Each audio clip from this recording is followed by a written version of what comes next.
Olá pessoal, tudo bem? Eu já estou no escritório do advogado Dr. Sandro Gregório da Silva. Hoje eu vim aqui procurar o Dr. Sandro para a gente falar um pouquinho do que está acontecendo no nosso país, né? É com o nosso ministro da Justiça, é o nosso presidente.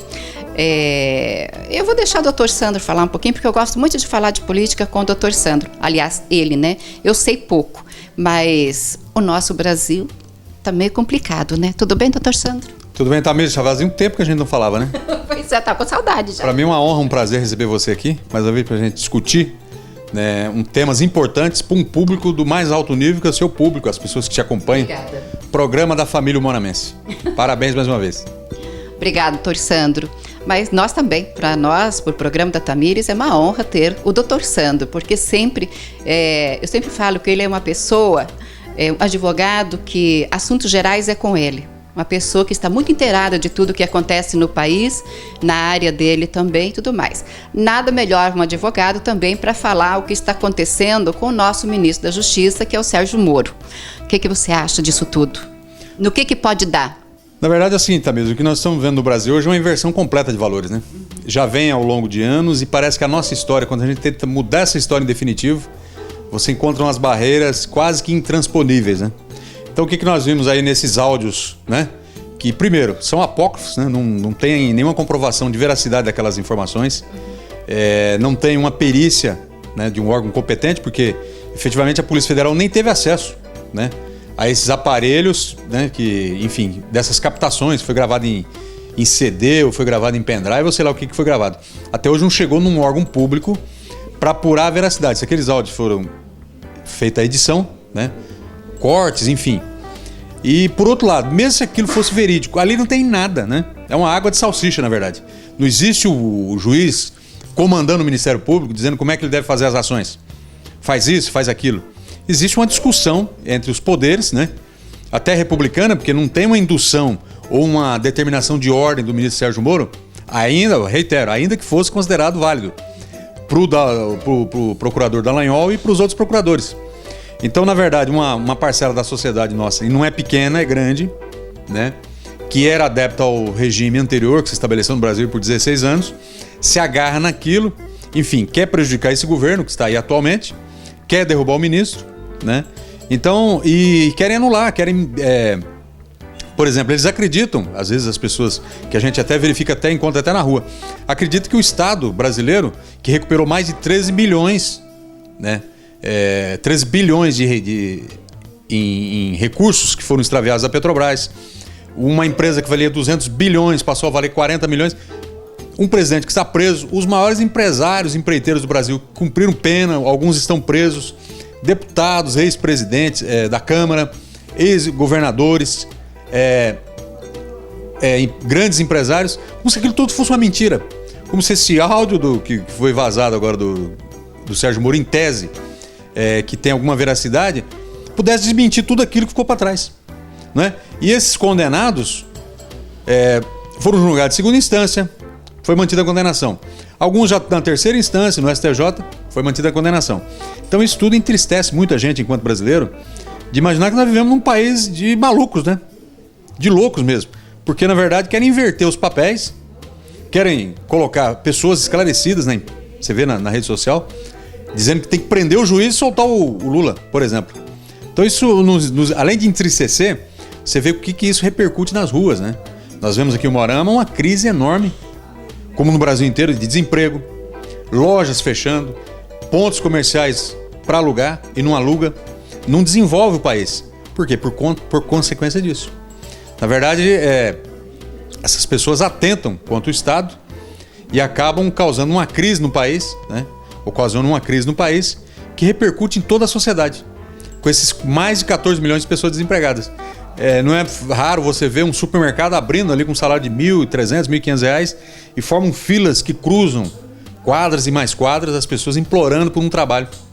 Porque, na verdade, essas questões que vêm aí de 16 anos de um governo que foi praticamente a cúpula principal presa, quebrou o país e ainda tem gente que ainda tenta ressuscitar esse mal aí para o nosso país.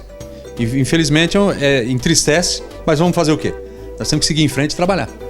Agora, tem gente que não deixa o nosso presidente também trabalhar, não deixa o Brasil andar, na verdade, né, doutor Sandro?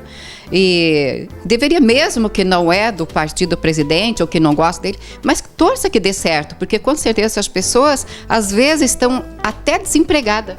Na verdade, o interesse particular ele se sobrepõe ao interesse público, né? O interesse das pessoas. Então a ideia é que não funcione mesmo. Primeiro, a primeira iniciativa desse presidente foi compor um governo sem a participação dos partidos, sem o toma lá da cá, sem a entrega dos cargos. Enfim, isso desagradou muito as raposas da política. Eu nem chamo de velha política, não existe nova política nem velha política. Existe uma política de pessoas sérias, existe uma política de sindicato de ladrões, né? Então, na verdade, a política que nós acreditamos é a política que é para promover o bem das pessoas, né? Até esse nome hoje, ele é um nome que perdeu totalmente a credibilidade, né? Dentro das famílias, na sociedade, nas escolas, nos jovens, enfim.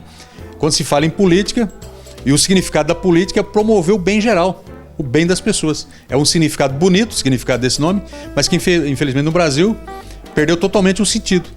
Porque você vê essa situação, como eu já estava dizendo para você, a Câmara Federal, por exemplo, que é implacável, né, com o novo governo. Eles não aceitam. Existe que o governo tem que dialogar, mas o diálogo que nós entendemos qual que é. Não é fazer uma política do bem para a população, mas uma política que toma lá na cá, me dá os cargos aqui que eu te dou o apoio aqui. Então você tem a reforma da Previdência, que é o grande gargalo do Brasil hoje, está se concentrando todas as energias nessa reforma da Previdência para ver se o país desatravanca e começa a desenvolver, caminhar e gerar os empregos que precisa. Mas aí você vê a queda de braço dentro do Congresso em relação a isso, que é muitas vezes usado para prejudicar realmente esse governo que está lá. Por que relutam tanto? Relutam porque o governo não cedeu, né? As pressões, né? Ele fez pela primeira vez na história do Brasil, talvez, fez uma composição independente do governo, de distribuição dos ministérios, enfim, e dos cargos importantes do país, e ele está pagando caro por isso, né? Mas a população tem que ficar de olho, né? Nesses deputados, de fato, estão representando cada um lá. E agora você vê que a reforma da Previdência, eu estava ouvindo ontem pelos telejornais, que ela já sofreu um ferimento de morte. Porque quando se tira os estados, o município e a União da reforma, quer dizer, vai fazer a reforma da Previdência só para o setor privado. E os deputados não tiveram a coragem de encarar essa necessidade de fazer também para os setores públicos, né? Porque como é que você vai trazer uma reforma de Previdência depois, ainda que fosse competência, para os vereadores aqui de Moarama decidir sobre essas questões, né? Como é que você vai debater esse tema na Assembleia Legislativa? Não. Isso teria que ser feito no Congresso Nacional e teria que colocar toda a população, todos os trabalhadores do Brasil sobre o julgo dessa reforma. Se ela é boa ou é ruim, se ruim não aprova. E se ela é boa, que se aprove para todo mundo, para que ela alcance todos os trabalhadores, do setor público e do setor privado. Agora, qual que é a tua visão para tudo isso? Você acha que vai ou não vai? O Brasil é o seguinte, o Brasil tem um problema sério que é os políticos. Se tirar os políticos do Brasil, ele vai 100%. Porque o trabalhador o investidor quer investir, quer produzir emprego, quer produzir renda. O agronegócio nosso muito forte, ele produz independente. No meio dessa vergonha que nós estamos vendo, assistindo aí todos os dias na televisão, nós estamos vendo uma das maiores safras de milho, né, da história do Brasil. Muita produção, principalmente na região oeste, viajando para lá, o centro-oeste do Brasil. Os empresários brasileiros, a indústria brasileira, o trabalhador brasileiro continuam todos fazendo a sua parte. O que precisa é esse Congresso Nacional observar o nosso país, observar o povo trabalhador brasileiro e cumprir a sua missão, cumprir o seu papel, né? Não ficar correndo atrás de privilégios, né? E fazer queda de braço para obter vantagem junto ao governo. Mas eu acredito, sempre acreditei no Brasil, e o Brasil é um gigante pela própria natureza, como está no hino dele, né? Então, independente dos maus políticos, ele segue em frente. Só que poderia ser muito melhor, né? Se os políticos deixassem andar assim, né? Seria bem melhor, né, doutor Sandro? Mas, infelizmente, não é assim que acontece. Eu vou deixar você à vontade aí para deixar seu recado. Então, Tamires, a expectativa é das melhores, né? Nós estamos aí no próximo ano, um ano eleitoral, importantíssimo, porque, vou dizer o seguinte, para encontrar o governador é muito difícil, né? Só num evento bem de longe. O presidente da República nem se fala. Agora o prefeito, você está todo dia com ele. Difícil chegar perto.